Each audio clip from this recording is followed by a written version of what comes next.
What's up, Tailgaters? You're in the booth with Tailgate Nate today. The NCAA's investigation on the Michigan sign stealing scandal has reached its conclusion, and the penalties have been doled out. And I think no matter what party you belong to, we all need to take a step back for a second and realize that this decision is not small, and in a lot of ways is not a nothing burger because of what happened and because of what didn't happen in this decision.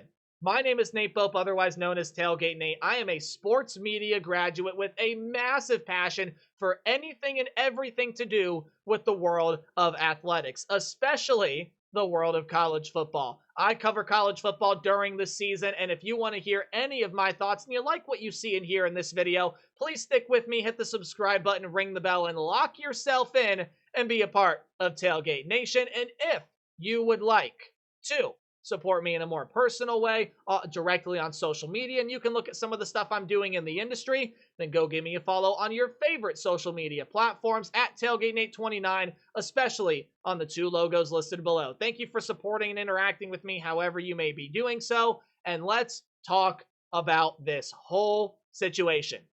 Gonna try to make this as short and sweet as possible while throwing my own healthy dose of opinion in there. You know me by now. If you've seen these types of videos, I give you the facts and then I give you what I think. We're gonna mix in a little bit of both here, but first, I just want to tell you, there's no denying that this happened, right? And the people out there that still are absolutely kidding themselves, right? Connor Stalions was on the Central Michigan sideline, bam, proven. He was using video cameras and paying a bunch of people, or a bunch of people were paying from a group Connor Stalions pulled together to go to stadiums and video opposing teams and get their signs to decipher for a competitive advantage. That is proven. You can't argue that.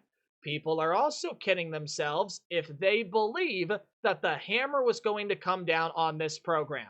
Whether you had an insider that was close to the situation that told you that, whether you believed that in the first place, it's all wrong. And it was never going to happen. And it's because of the way a lot of things in our game and in our governing bodies are structured. And I will explain all that in just 1 minute. So put a pin in it for right now. We'll come back to it later. I do want to tell you the penalties that have been doled out to Michigan in case you have not heard them yet. And I'm going to tell you a little bit of context on why they might be important, why they might be so important. I'm going to tell you what did happen and what didn't happen. So firstly, of course, here's what did happen.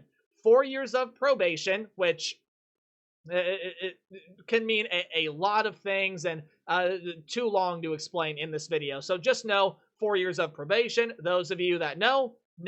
Financial penalties. They are going to fine the university in a bunch of different ways with a bunch of different categories. Basically, when you pool all those fines together in the one big lump sum, they can easily overreach $30 million. Now, I want to put a little bit of context to that number, because some people, and rightfully so, out there are saying $30 million.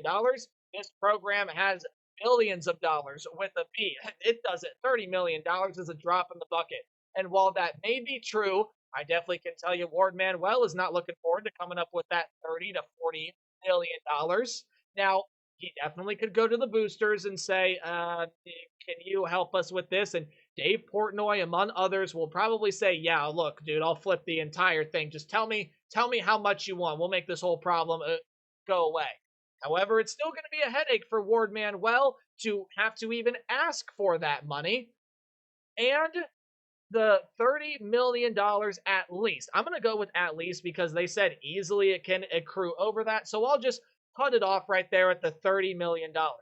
With the way that NIL payments and things work, that is a 1.5 years of NIL budget that is having to be paid away. That is gone. That is a massive lump sum of money. And I realize this is a program that has billions of dollars. Just think for a second. $30 million is not nothing. I would never consider $30 million nothing. If someone were to plop $30 million in my lap right now, and if I were to go, meh, that would be very underwhelming. It would just be factually incorrect. Someone plops down $30 million in my lap, that my next trip is going to the bank. I'm dropping everything, and likely so are you. I don't think I'm ever going to see $30 million in my life, and I can bet a lot of people watching this video won't either. $30 million is life-changing money. It's not nothing, and it is a massive penalty, and what the NCAA is calling a unprecedented penalty. I don't think they've ever handed out fines this big before, or maybe they have, just not in this capacity, right? It is a big fine. Period. End of story. Moving on. Recruiting stuff. Okay, you're going to limit contact to recruits, 25% reduction on official visits, 14-week prohibition on recruiting communications. All right, whatever, all that's fine. We kind of thought that that was going to happen.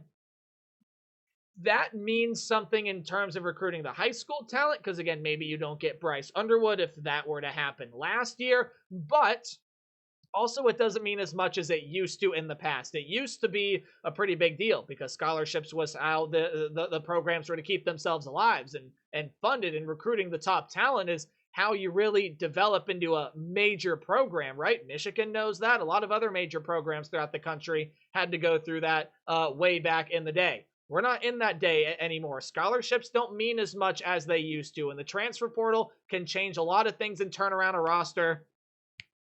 Okay, my snaps are just not good today, but just like that. Hey, there you go. That one was better. So that one, I think, has some mixed emotions. I think it's a little bit of something with a little bit of, okay, about what we expected, underwhelming nonetheless.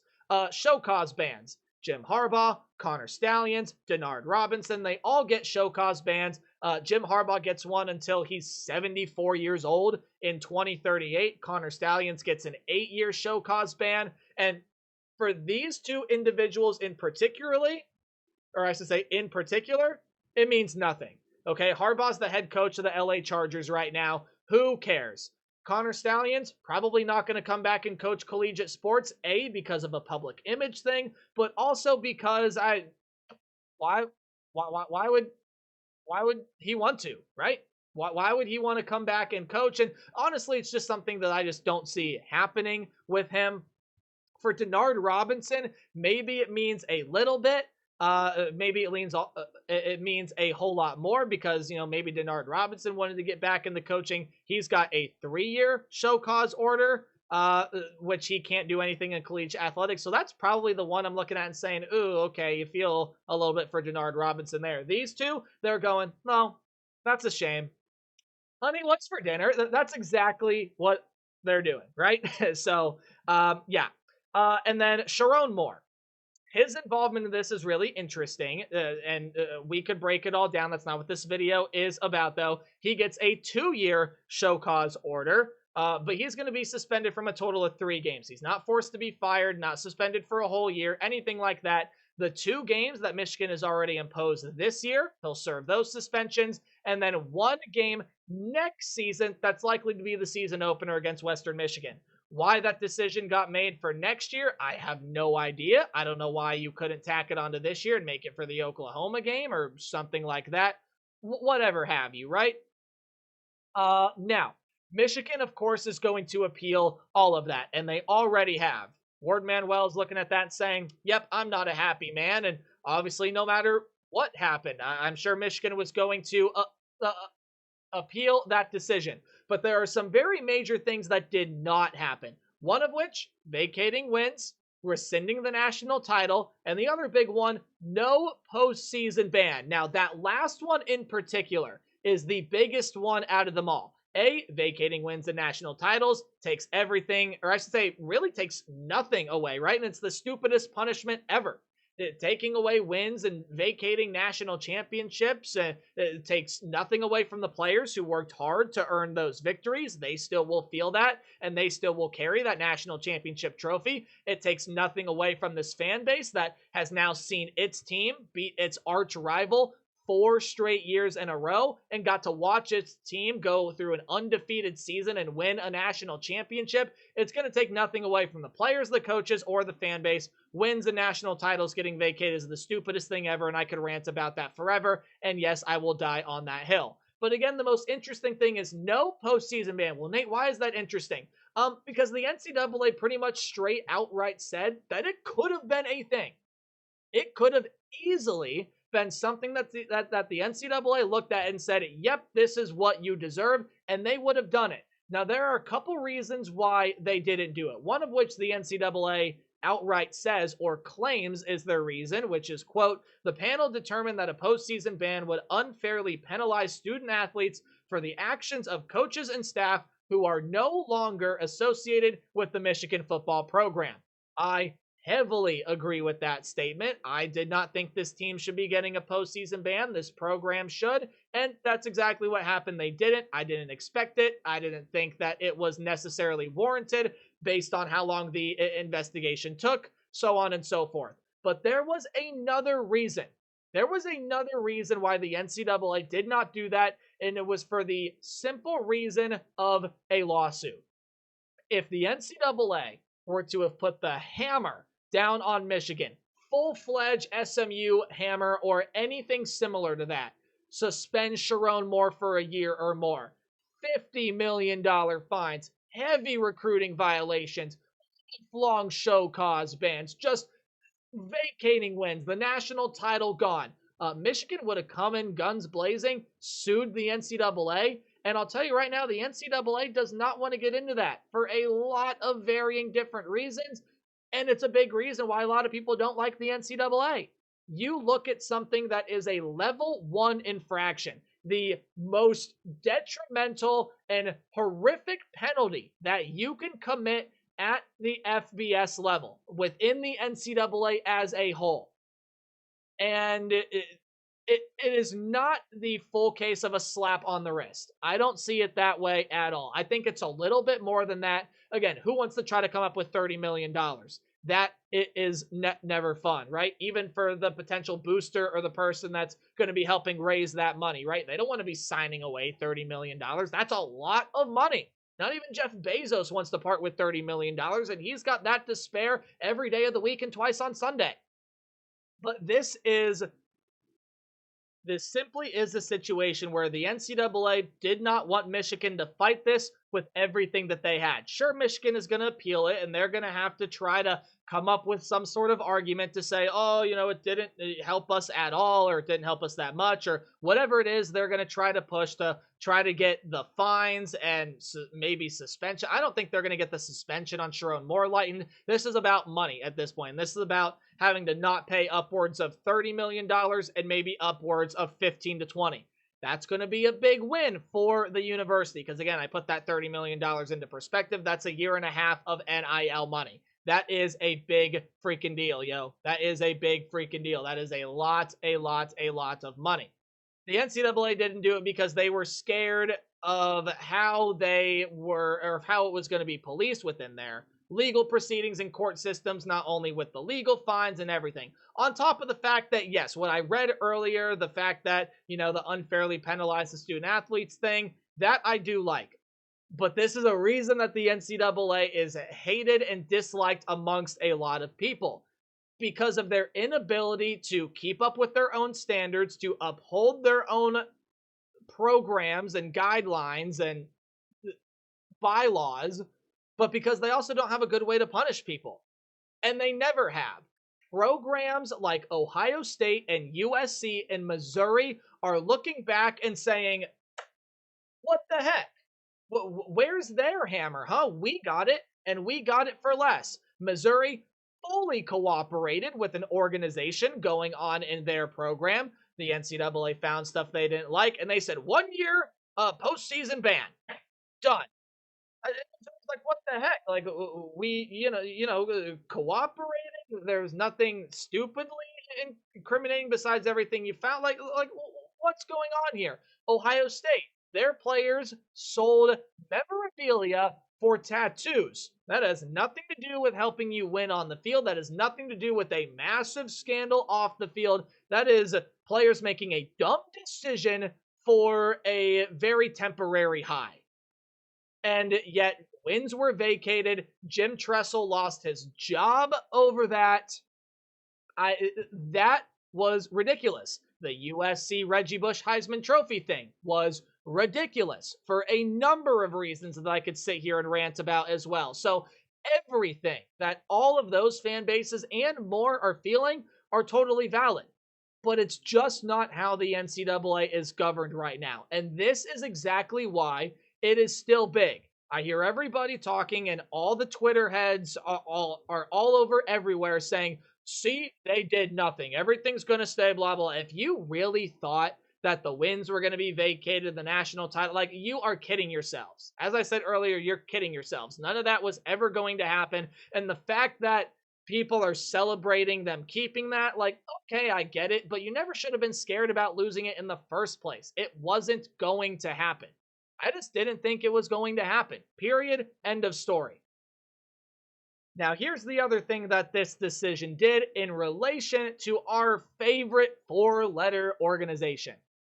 It showed us what they really are right now. It is simply a governing body for the university presidents, the conference commissioners, and the TV networks. That's all that they are. They have no what true staying power do they have left? This was their last moment to flash their teeth, to pull out their claws, and to really stick it to a program that had some major violations.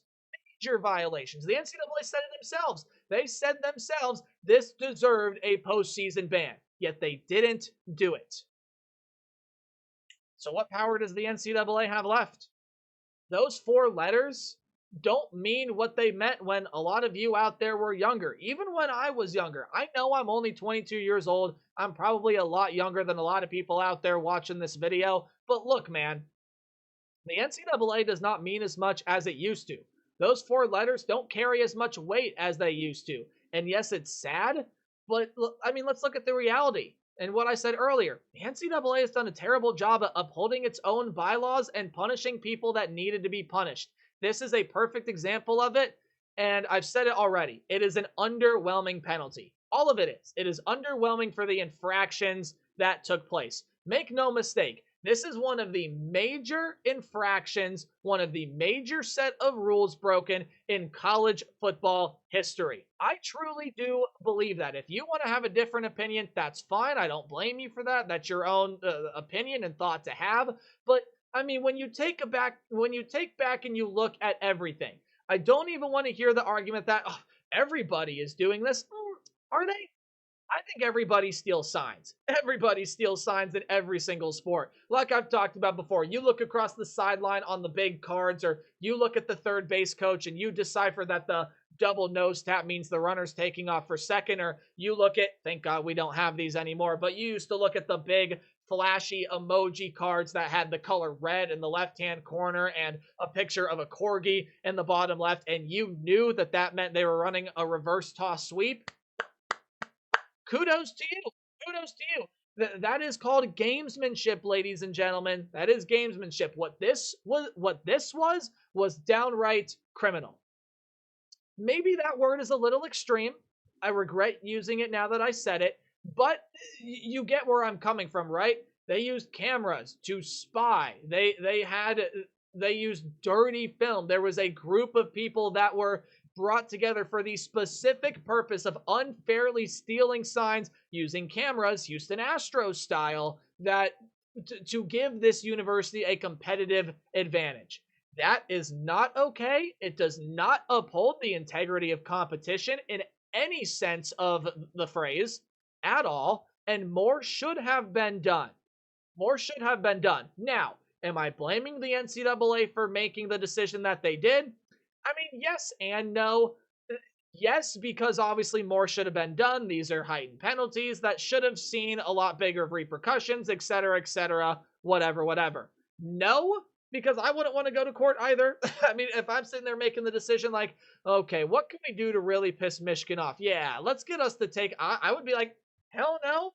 I'm not going to court over this. I'm not paying all the legal fees to drag this thing out any longer. Let's get the decision. Let's do what we have to do. And bam, let's move on from it, right? That's exactly what the NCAA did. It very much seems like they just, okay, wow, we're done. And it's not technically done. Again, Michigan's going to appeal it. There's going to be more proceedings to, find out if the punishments can be lessened. And the NCAA is going to have to take their foot off the gas a little bit, even though it's not on the gas in the first place, etc., so on and so forth. But it really does put into perspective where all the decision making power is coming from. Again, the NCAA is merely a governing body. Now, a lot of people that are calling for some sort of committee commission to come together and be that one body to look at and say, okay, you committed a major infraction, you deserve this penalty. I hope that that happens eventually. I really truly do. However, I don't know if it's going to happen anytime soon because of who has the money in college sports right now. And while the NCAA's got money, it's not the money that the likes of the conference commissioners and the university presidents and the TV networks are going to have, right? They have the money, they have the decision making power. No conference commissioner is going to take a look at one of their biggest brands and say, oh, yeah, you really did devalue the integrity of our sport. Yeah, you really did mess up here. You know what? We are going to severely punish you, not allow you to play in the postseason, and we're going to take a lot of eyes off of your program for years to come because it's the right thing to do. People, come on. As much as I would love for that to be reality, I will sit in what actually is reality for a hot second and say, that just doesn't happen. That rarely, if ever, happens. It is unfortunate, but it is just simply the way that the world works. The people with the money are going to want more of it and as much of it as they can get their hands on. Michigan, being one of the biggest brands in college football, draws in a big crowd, draws in a lot of money. Hell, they have the biggest stadium in college football that can fit the most people. It's got a big fan base, it has a big following, and there's a lot connected here with this program. This is very much so a decision that is going to affect a lot. Who knows, again, what happens with decision-making power down the line, what sort of committee gets forced. I hope there's something, but as far as right now, yes, a bigger punishment should have gotten doled out, in my opinion, and it doesn't really feel like that. Again, it just doesn't feel like this is a punishment that fits the nature of the infraction that was committed here. However, it is nothing different than what I expected. Does that make me disappointed? No. I'm going to go to bed tonight the same way I went to bed tomorrow, or I should say the same way I went to bed yesterday, the same way I'm going to go to bed tomorrow. Happily, soundly. I got nothing to complain about. I didn't have any stake in this. I'm not keeping myself awake at night thinking about, oh, I wonder what's going to happen with this case. Sure, I was very intrigued by it, but here's my real big opinion, earth shattering news piece. I'm glad it's over. I'm glad that it's done. I'm glad that we can take a look at it, address the penalties, get it figured out, and then simply just move forward. And I am not saying that we shouldn't remember this and we shouldn't look back on it and saying, wow, what a turning point this was, or whatever it is we're going to end up saying about this whole situation and the whole ruling and everything. No matter what we end up saying, not saying we shouldn't look back on it, but the fact that the case is done and the fact that we can look at it and move our heads forward and look ahead to football, I think is quite the relief and is something that I could not be happier to say. I am so happy that this has finally reached its conclusion and that it's done. Again, I'm not happy one way or the other that the punishment was not enough. The punishment was too much. I could care less, right? I got no stake in this. I'm watching from afar and seeing what happens and talking to all of you people about it because it's what I love doing. And I love this sport, man. This is a very big decision that I think is going to drive a lot of uproar, a lot of outrage, and eventually a lot of change. The NCAA was in a position where they were going to make nobody happy, and they knew it. And they took the lesser of two evils. They took making one group unhappy rather than taking the other side and making the other group unhappy, as well as getting a lawsuit on their hands. That's exactly what happened here.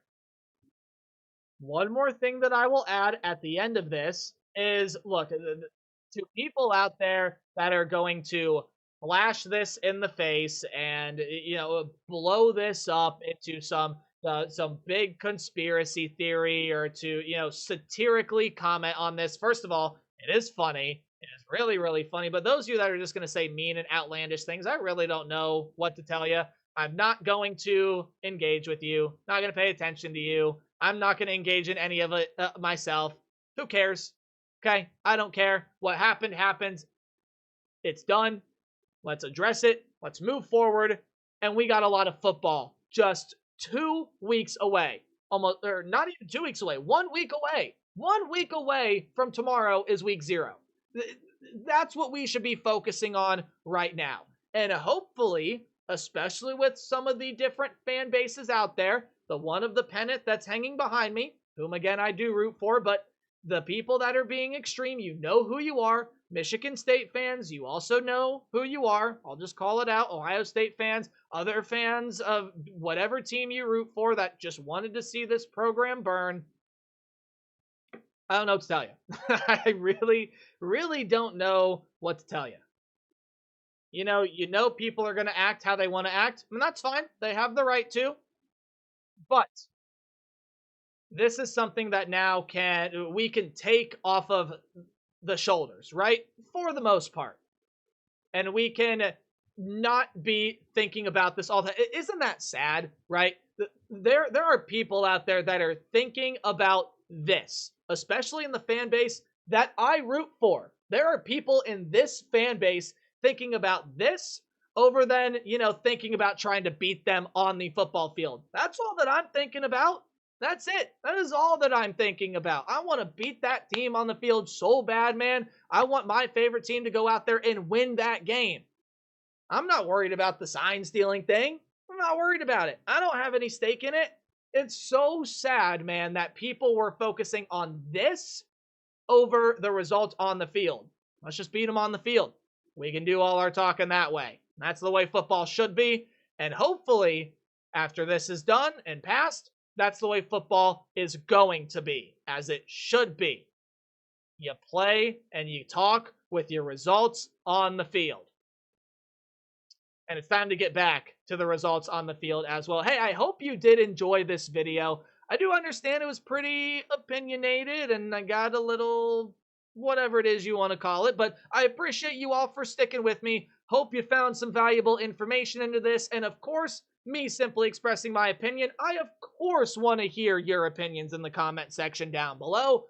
And any other thoughts you may have regarding this case, may what happened further, so on and so be it. Unless anything absolutely groundbreaking happens, that's all I'm going to talk about the Michigan sign stealing scandal. It's done, and it's time to focus on football. Hey, remember to play hard but tailgate harder. Keep supporting me in the channel, and I'll see all you guys in the next video. Goodbye.